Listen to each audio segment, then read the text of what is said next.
vibeBooks, Crime and Punishment by Fyodor Dostoyevsky. Summary. Book Summary.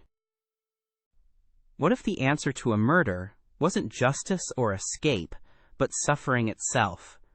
Welcome to the dark, haunted alleys of St. Petersburg, where guilt walks heavier than snow, and redemption hides in the shadows.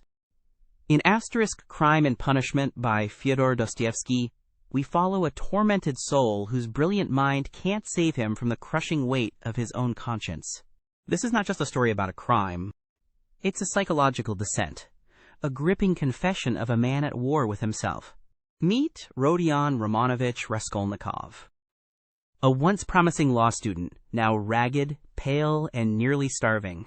He wanders the streets, half mad with fever and ideas.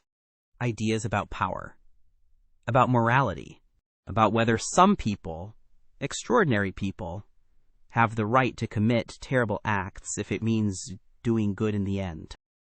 He believes he might be one of them. Desperation brews in his garret room as unpaid rent piles up and hunger gnaws at him. But it's not just poverty that drives him, it's philosophy. Raskolnikov has convinced himself that killing a vile, greedy pawnbroker, a woman he calls a louse, might not only rid the world of evil, but provide him the means to a better life. A utilitarian crime, he reasons. Blood for balance. With trembling hands and a mind spiraling into delusion, he commits the act. But it doesn't go according to plan. The pawnbroker's innocent sister, Elizaveta, unexpectedly walks in, and Raskolnikov kills her too. From that moment, the real punishment begins. The act doesn't free him, it fractures him. Raskolnikov tries to resume life as usual, but his soul is unraveling. He's feverish, paranoid, consumed by guilt. Every knock at the door rattles his bones. Every footstep in the hallway sounds like doom. He throws away the stolen goods, not out of fear, but because he never really cared for them. The crime wasn't about money. It was about testing a theory and failing. He isolates himself, avoids friends, and lashes out in moments of confusion. His only moments of human warmth come from people he pushes away. His devoted mother, Pulcheria, his sweet sister, Dunya, and a new acquaintance, Sonya Marmeladova.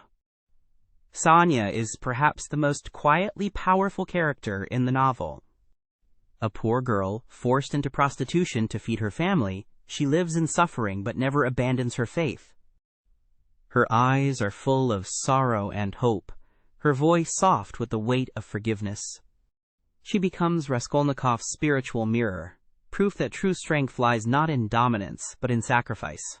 Meanwhile, a sharp and enigmatic detective, Porfiry Petrovich, begins to circle closer. Porfiry is no brute. He's not interested in evidence as much as he is in psychology. He gently presses Raskolnikov, drops hints, sets traps not with force, but with patience. Their conversations are like duels, subtle, tense, philosophical. Porfiry sees into Raskolnikov's soul. He knows. As pressure builds, Raskolnikov becomes more erratic. He confesses to Sonya, not the law, and in this act we see his first step toward redemption. Sonya urges him to surrender, to accept the burden of suffering as the path to salvation. She even promises to follow him, no matter where it leads. But Raskolnikov isn't ready. He still clings to pride.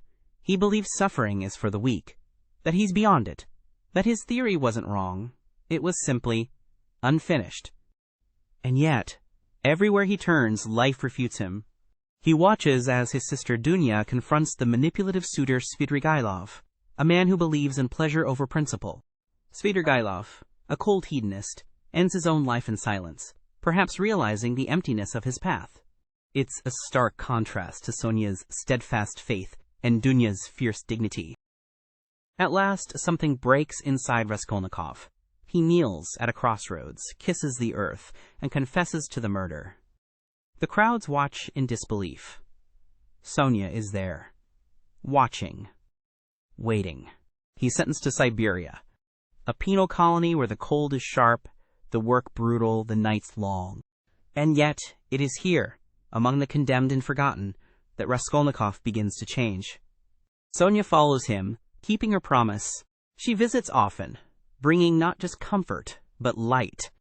Her presence reminds him of everything he tried to destroy and everything he might still rebuild. Slowly, Raskolnikov begins to feel again, to grieve, to love. And in that long winter of the soul, he finally understands it was never about extraordinary men or justified crimes. It was about humanity, about the unbearable sacred weight of every life. Dostoyevsky doesn't give us a neat resolution, but he gives us a seed, a glimpse of rebirth. Raskolnikov hasn't found peace, but he's facing in the right direction. Crime and Punishment is more than a murder mystery. It's a meditation on guilt, redemption, and the terrifying freedom of moral choice. It forces us to ask, who are we when no one is watching? Can suffering save us? And what does it mean to be truly alive? Dostoyevsky weaves philosophy, psychology, and raw emotion into a tale that remains gripping across centuries. Because the real crime isn't just an axe on a skull. It's the belief that we can live above love, beyond consequence. And the real punishment is realizing we were wrong. If this journey moved you, if these voices echoed in your heart, there's more.